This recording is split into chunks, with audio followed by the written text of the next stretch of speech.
In this season of talking about disruption for dismantling the illusion of darkness, the first fracture we'll talk about is language.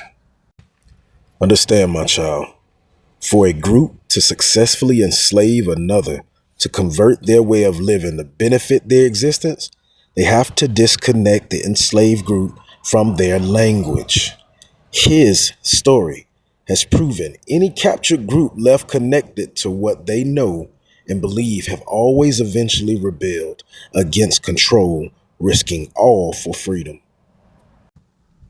Now, the reality of life is two, meaning even the opposite of spirit beings live in this reality. The difference is one was sent through with the spirit of time and old, and the second is a child of the void. They are not capable of housing a spirit. They are used to test and tempt the group of one and attempts to train them to eventually grow to what they are meant to be. Now, because they have been created in this era with care, they are even possibly not the second, but the first in deep sleep spiritually. Your discernment is your tool. So the first disruption starts simply with language.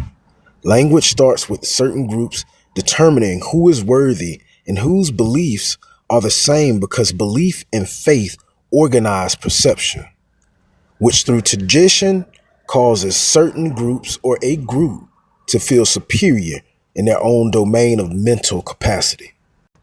If we go back to the beginning of the rescript that was a gift given by the Father again, then we'll see that it says, because you are not yet living, you see life, but not with the vision of life given by your Father by image and likeness.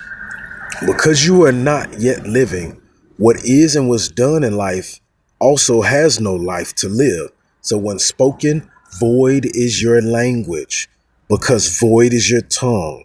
Although your consciousness is in likeness of your Father, void is your understanding.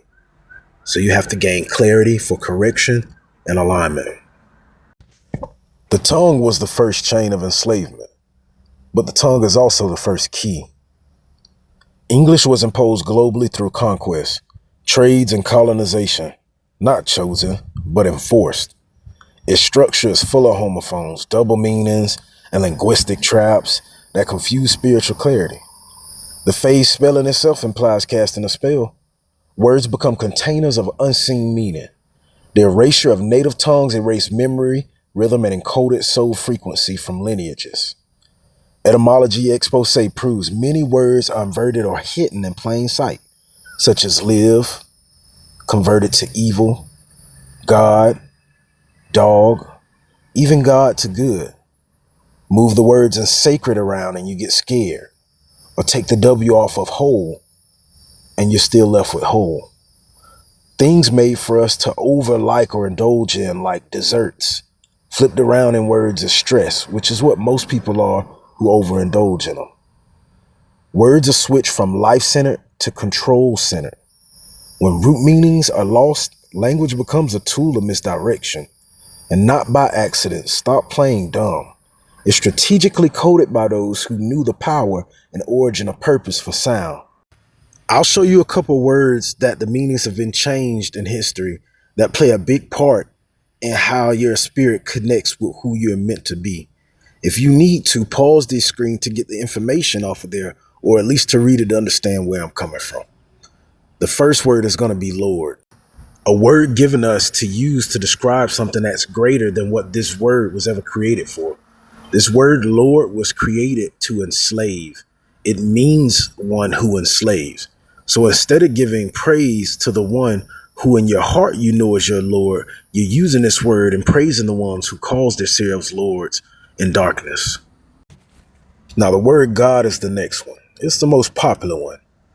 But understand, children, the word God was created to be a catch-all for any deity, meaning anything that you choose to serve, not with your words, but with your lifestyle and your actions.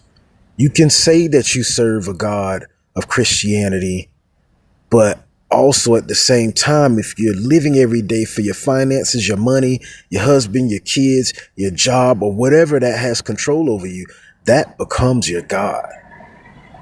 So this phrase is not pleasing to your Father. Would you, as a father or even a mother, want your children to consider you a God or even call you one? So understand, He is our Father, the Father of creation, the Father of creation of all.